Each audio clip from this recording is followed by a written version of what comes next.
Hello and welcome to episode 125 of the Pos-cast. Rabbi Shmuel Posner and myself, Seth Hellman. Rabbi, how are we doing today?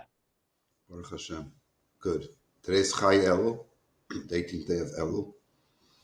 We know the number 18 is a good number in general, but in this month, it's the birthday of the Alter Rebbe and the Baal Shem Tov and the Alter Rebbe.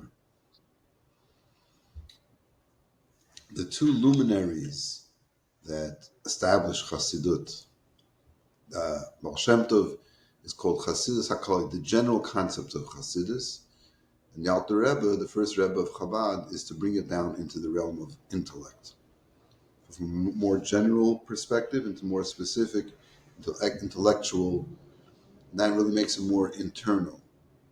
Because there's things you could do because you want to do them, because you like doing them. And then you make it much more personal when you understand, you can think about it, you can analyze it intellectually. Like the idea of serving Hashem with joy, which is a big principle that the Baal Shem Tov emphasized. Or the importance of every single mitzvah that any single Jew does, even simple Jews. Then we take that into intellectual realm of understanding. Why should you love the Jew? Why is every mitzvah valuable and important? And there's a whole process of Chabad. So today's a great day, which is 12 days before Rosh Hashanah. You know how many days it is till Rosh Hashanah? 12. So now we have to start making a cheshbon hanefesh. We have to examine the past year in the next 12 days, 1 month for each day. So today would be like the month of Tishrei. How did I behave last year during the first month of Tishrei? From Rosh Hashanah, Yom Kippur, in between, Sukkot, Simchas Torah. So the intensity coming to Rosh Hashanah is coming on. And Saturday night we start saying Slichot after midnight. We say it a whole week plus Sunday and Monday.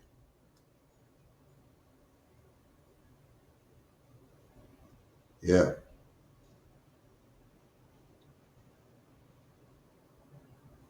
It's the maximum amount of days. Is that the maximum amount of days we can do? Sunday, yeah. We do a lot of slichas this year. So it's been a crazy week so far. Whenever you travel, I told you this 1,000 times, but that people who sit and learn Torah miss out on how Hashem runs the world.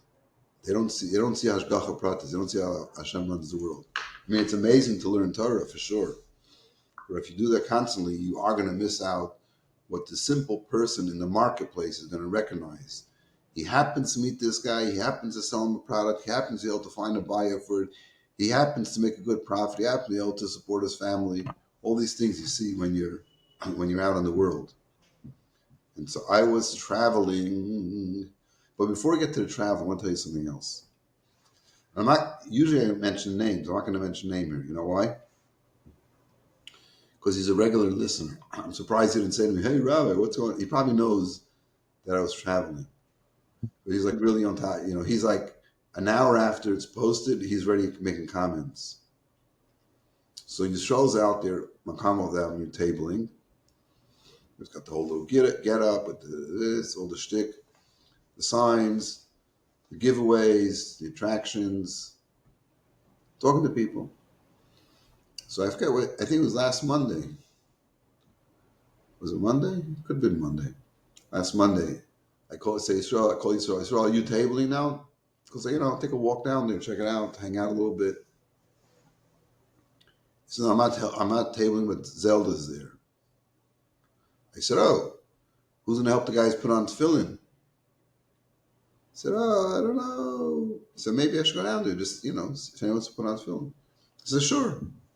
So I got a little busy in the office, and finally I took a walk down there, and I see this guy. He's a student at BU. He's at the table, and said, oh, I just helped a student put on tefillin. I said, "Oh, Mazel Tov, that's amazing. Have you ever? I don't think he's ever done that before. Maybe he has." I said, "Yeah, and it was really difficult because he's a lefty. Only have a righty pair of tefillin, so I had to call Yisro to tell me how to put righty tefillin on the right arm because the righty puts his tefillin on the left arm." So the first thing was I felt like bad, like, oh man, I came like 2 minutes late. I could have come 5 minutes earlier. 2 minutes earlier, I could have put on tefillin. Then I said, "That's amazing. You put on tefillin with the guy." Then he's standing there. He's not wearing a yarmulke. He's not a yarmulke wearing guy yet. I said, "So you put on tefillin with him and you weren't wearing a yarmulke?"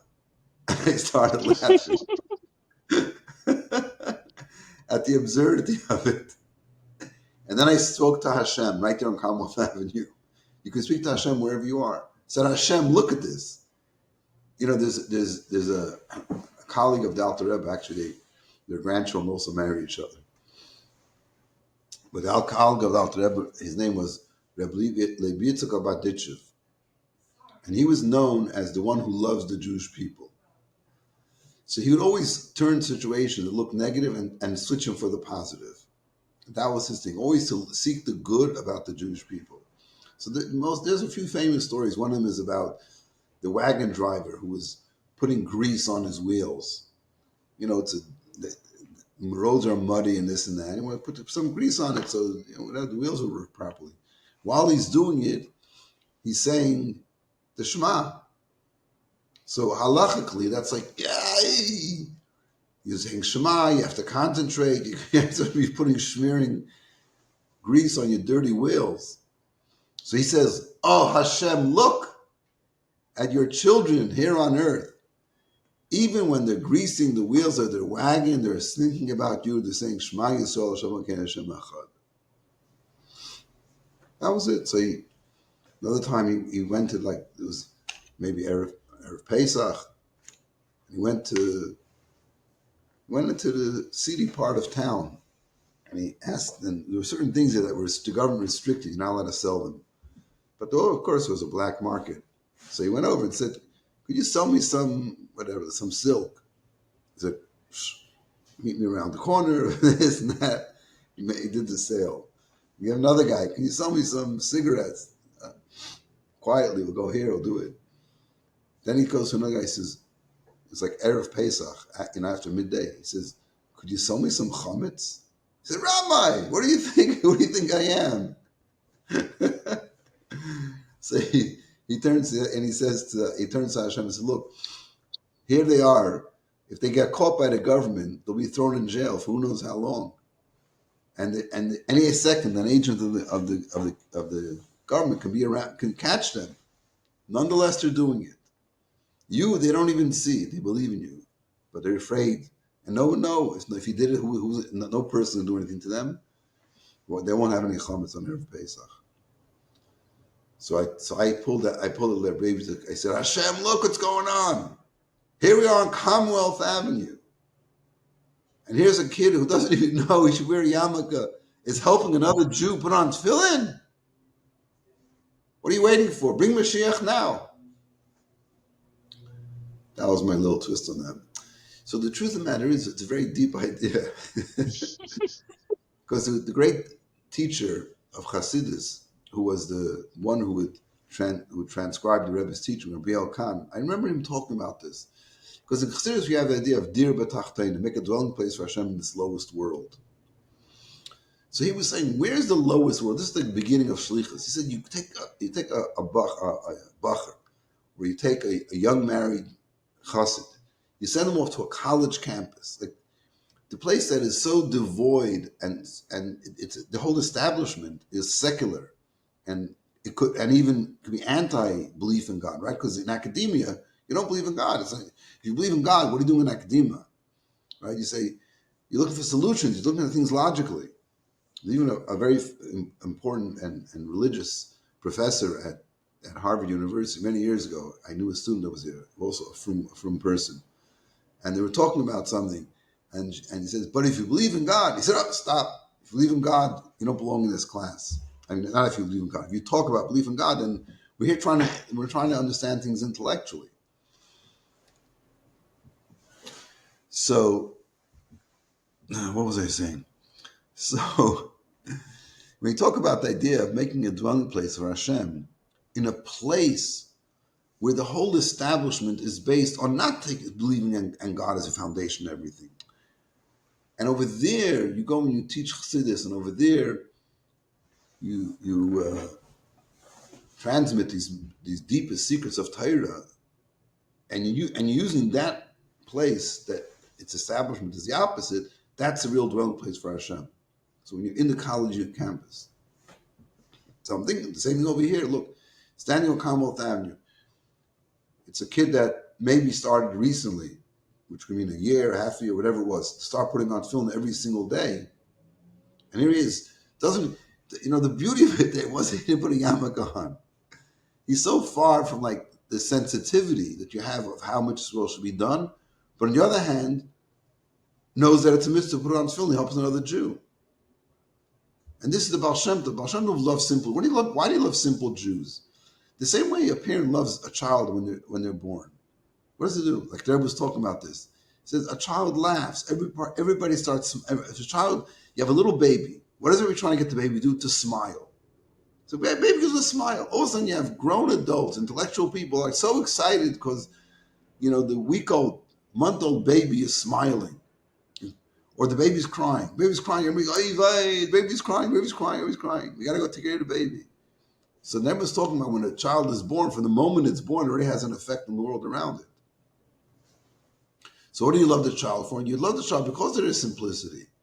Now, of course, it doesn't mean if they grow older and they act like a child, you can love them. Like at some point, you come crawling on all four into your parents' home. It's like, you're 27 years old. It's time to start walking. Oh, I thought it was so cute. It was cute 26 and a half years ago. Now it's not so cute anymore. So that's like the value. So when you really are simple, then it's valuable. If you make believe to be simple, and there's even a greater thing, to maintain the simplicity together with the complexity. Like you can be, ask any adult, you love your mother, you love your father? Yeah.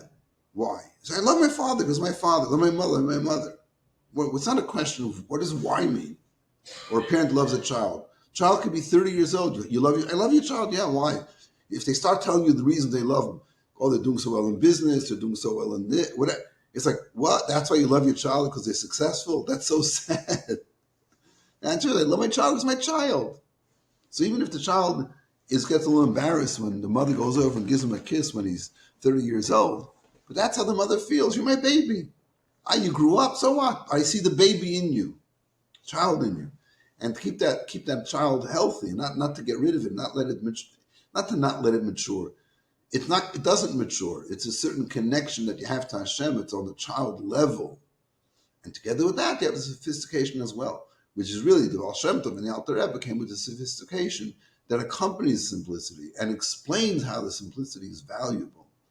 So what he was doing, putting on tefillin, was a beautiful, beautiful thing. Next time he does, I'm wearing a yarmulke. I'll say, well, I told him, what, you think you're trying to be simple? You can still go out and put on mill people, put a yarmulke on.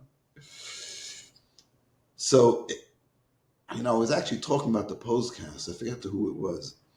But it was one of the few people I met when Tuesday morning at 10 o'clock, got on a plane and flew to Florida, to Miami International Airport. Because that night, Tuesday night, was the wedding of the daughter of a woman who, before she was married, when she was in college, was part of our Chabad house. And Yerushalmi, she got married, her last name was Yerushalmi. The Yerushalmi family, her daughter was marrying Mayor Katz from Crown Heights. So there was a big contingent of solid Lubavitch Hasidim. With her family, it was a beautiful wedding. Very, very nice. And so they asked me to come, so I came. But as I'm doing it, I'm thinking to myself, what am I going to a wedding for? Because even in the state of Avelos, I can't even participate fully in the wedding. Mm. So we be at the chuppah, but I wouldn't go into the room where all the singing and dancing was. Whatever. But I have come to the point, if it's possible to go and somebody asks you and they really want it, it's important, like, just go. Just go. So I went. And it was amazing. It was amazing. Because the Hashgacha Prata started flying around in all sides. So I ended up staying with my good friend Baruch Silverstein, who used to live in Boston, who also was part of the Chabad house. And then Nassim Zand, kosherhiphop.com.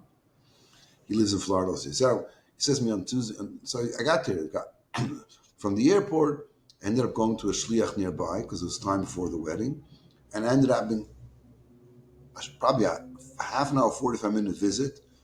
At some point, very intense, talking about where he's holding in his life, his relationship to his mission, his shlichus, how he's handling it, different issues, different things. And we spoke, boom.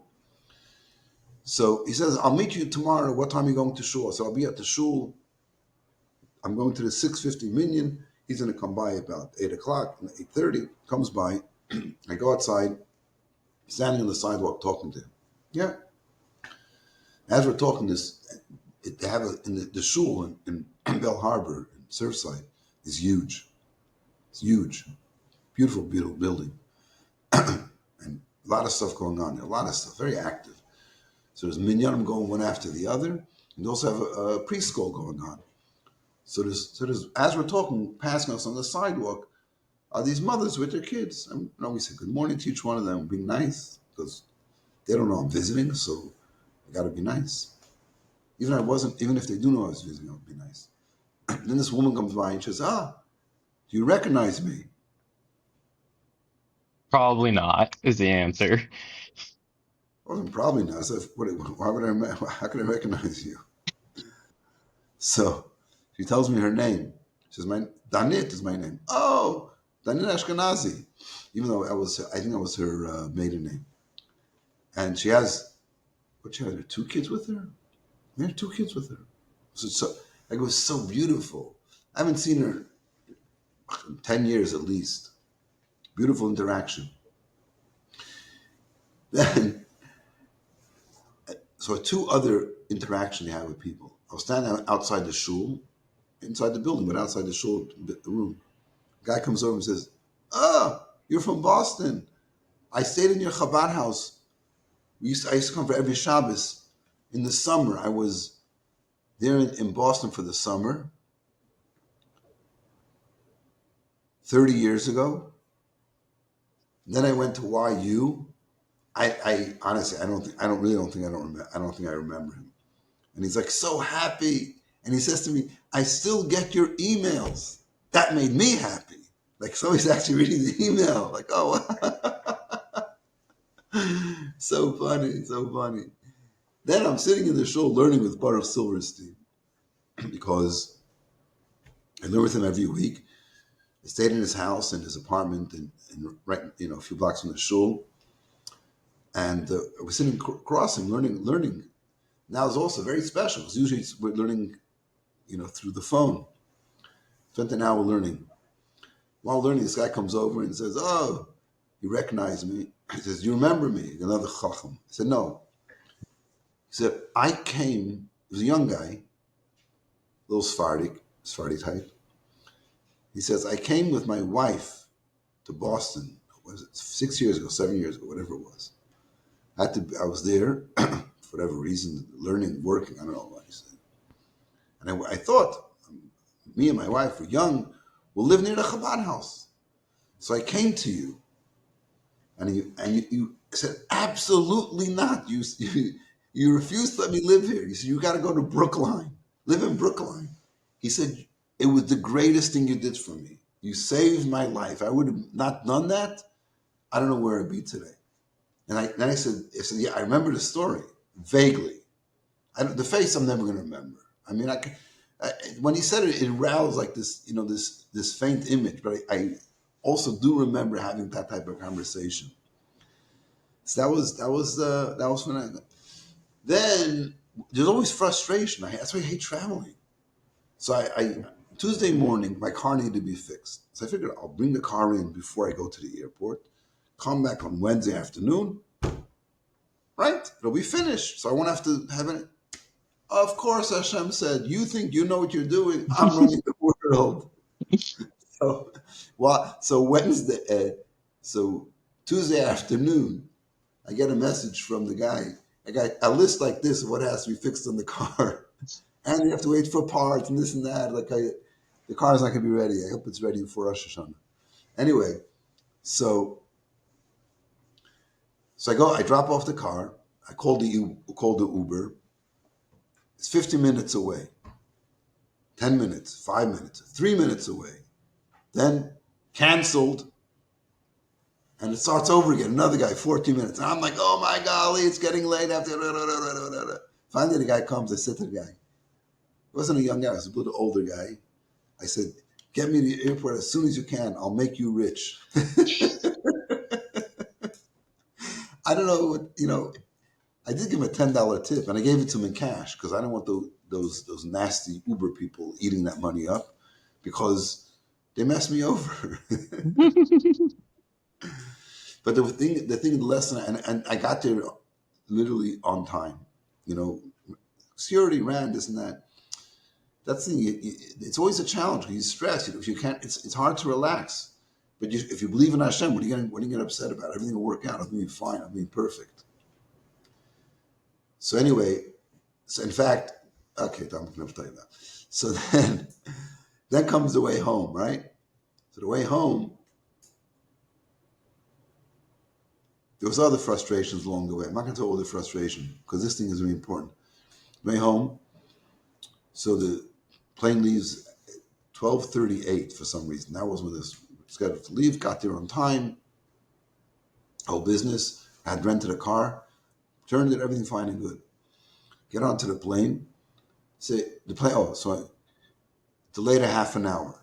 The air tower for some reason. Then we get onto the plane, and it starts to rain. In Miami, when it rains in this time of year, it's thunderstorms. So the pilot says we can't take off. And then it starts, you know how it goes. We'll get back to you in a half an hour, 15 minutes, whatever. It's pushing and pushing and pushing. And I already figured out 12:30 the flight's supposed to leave. It's a 2.5 hour flight. It's going to get there at 4 o'clock. Yeah, that's the thing. It had to be later for 4 o'clock. I think it's a 3.5 hour flight, whatever it was. A 3.5 hour flight. And so I'm doing the math. When it gets every half hour, when am I going to land? Why? Because Mincha is like 6:50. So if we land at 6 o'clock, get off the plane, I'll be able to get to shul. Finally, it's 3:30, and the plane I'm taking off. 3:30, that means we won't land until, if it's 3.5 hours, whatever, even if it's 2.5 hours, won't land until 6. I said it's not going to happen. So now I'm saying like, oh my God, what's going to be? So I call Chani, tell what's going on. She says, maybe you can make a minyan on the plane. Now, of course, I said to her, there's no way in the world. There's only about 3 people on the flight that speak English. Right? It's Miami. Nobody speaks English in Miami. In fact, what happened was, when I picked up the rental car, they told me where to go. B33. And it's a white car. B33, and the keys in the car. The car's a red car. So now the question is this. Is it the wrong car? Or is it the wrong space I was supposed to go to? Or she made a mistake and it's a red car, not a white car. So I figured, what do I care if it's white or red? If there's a key in the car, I'll take it and go. But when I get to the place to leave the rent-a-car thing, they said, wrong car. You got to go back. Now, going back in those places, I got lost. Okay, just go there. They go there. Where does there mean? Yeah. And it's like one of these mazes you have to. So I get out of the. So I got lost. I stopped. I wasn't lost, like a mile, 10 miles away, but just like, where exactly to go? And I see a guy who works there. I said, how do I get to the place to return the car? No speak English. Okay, so don't tell me anything. I'm saying, oh my God. So now I gotta find somebody who works there who actually speaks English. Anyway, back to the story. But where are we holding in the other story before I talk about this? Where are we holding? What were they saying before? You don't remember anything. I was so ingrained So, in I'm on, the so, rental car story. so I'm on the plane. I'm Right. figuring. Connie says, "Go look at there's a minion." I look around, and as I'm walking on the plane, forget who's. I was in the last group to get onto the plane, so I'm like scouting the line, waiting to go onto the plane, and I'm not seeing any candidates for tefillin. And I get onto the plane, and I'm 31D, so I'm all the way at the end of the plane. I'm walking by, I'm like checking out who's there. There was one older couple, and it looked like the wife was wearing a sheitel, so I knew he wasn't a candidate. So they were a candidate for a nice little nod and smile, but not for tefillin. So like, so he said, I said, there's no minion. She said, no, not on the plane. Maybe find a minion in the airport, because at this point now they said if you want to get off the flight, you can get off the flight. So it's Hmm. 3:30. They let us off at, if you want to go off at 3:45, but they might let us leave at 4:15. You have to be back by 4 o'clock. So when you get off the plane to be an agent there, you have to tell them, are you coming back or not coming back? For me, it made no difference. Leave at 4:15, I'm going to miss mincha. I said, Baruch Hashem, get off the flight. But I'm standing here waiting for them to open the door. So it goes, flight attendant, there's something wrong with the whatever. As I'm sitting there on the plane, this girl comes by and says, are you Rabbi Posner? Yeah. I said, oh. She recognized me. I said, oh, Rabbi Posner. I said, who are you? Evie Gross. Who's Evie Gross? She graduated 10 years ago from BU. So we started talking. We had a little minor farbrengen. She wants to get married. She keeps kosher. And she was flying. Why was she going to Boston? Because she was flying. She was doing some kind of relay race in New Hampshire. I couldn't control myself and said, "There's no relay races in Miami. You got to go to New Hampshire." Anyway, that was a separate story. But then, and she said, "But I brought Shabbos candles with me." It's a beautiful thing. Anyway, and that was like that blew my mind because I was sitting like 3 seats behind her. But if it wasn't for the flight getting all messed up, I would sit there. She would sit there. She would get off the plane. I would get off the plane. 4 or 5 people behind her. Wouldn't that matter? I said, "Oh my Shkali, Hashem." So anyway, so I get off the plane. I made whatever. They had a 9:40 flight. Very good. Now, where should I go daven? That I should be able to davening is like 7 o'clock. Got to be back at the airport, and then Ma'ariv is going to be at 8 o'clock. Got to get at the airport at 9:40. So I started calling everybody I know, putting all my feelers out. I found in Miami Beach is closest to the airport, and I go to the shul where the Rosh Yeshiva, Rebbe Shapiro, it's his yeshiva. I went to that yeshiva. I called him and asked him, "Is anybody davening for the Amid there? Is any other mourner there?" He said, "No, but he's not going to be there." So shucks. So I come there. I met friends I haven't talked to in 25 years. Maybe saw them briefly. There's one guy, Shnei Zalmufelik, dropped his name. He came over. Oh, it's so great to see you. I'm like, dude, I really see him because when we're like at the oil, I tell myself, yeah, I met you at the. But who's like high fiving it at the oil? You go to the oil for serious stuff. Then it was Chai Elul. Today's Chai Elul. Last night was Chai Elul. So they had a little Fabrein in there. So Dr. Ami Levine, a very fine person who also is a graduate from Chabad of Boston, went to BU Medical School, who I've been in contact with him. He's actually a geriatric doctor, and he was very helpful to us in the last month throughout my father being ill, but specifically the last month. And so he said, "Oh, we're having a Fabrein in there, so I got to get to the airport." But they had okay, so I sat down for 10 minutes. So I didn't eat all day till since the morning, finished. So then this guy, and of course, some guy comes over. Yeah, I was in your Chabad house once. You recognize me? No, whatever, Shane. But on the way to the airport, Schnucky Felig to give me a ride to the airport. Had an intense conversation. Real life issues about losing close relatives and things. It was so powerful. Like, as I'm going, I think like, you meet a person and you have this, and he says, "Oh, we should keep in touch." He's not going to call me in the next 10 years. I'm not going to call him. it was this these two paths meet, like the shliach that I met. We talked, met him, talked this, met Evie on the plane, and then I called my host because initially I was going to go back to Dublin there, whatever. That I say with Baruch Silverstein, he says, "Oh, send her my wife organized thing for singles, so I'm going to make that connection over there." Bottom line is, when you're out there in the world, Hashem is guiding your footsteps in every place. You just got to keep your eyes open to it, and and it's up to us to make the most of it and to utilize it in a good way. And especially now in these days, like if you think about it, everybody feels the heaviness of Rosh Hashanah. What heaviness means that we're coming to a very important part of the year. We have to redesignate Hashem as master of the universe. That happens when we blow the shofar. It's almost like Hashem recedes off the throne for a moment and says, "You want me? Let's reconnect here on some really deep level. Are you ready?" It's not a question of are we going to elect Hashem king? If not, what's going to happen. It's like, let's do this. Let's re-establish the relationship on the deepest level possible. And so that's what we're doing now. We're preparing for that. So when people don't. By the time you come to Russia, and you're ready for that moment. You've been thinking about it. You've been added davening, all these extra things, and seeing Hashem literally in the field, in life where you're at. And we know that, this week there's some tragic stuff going on.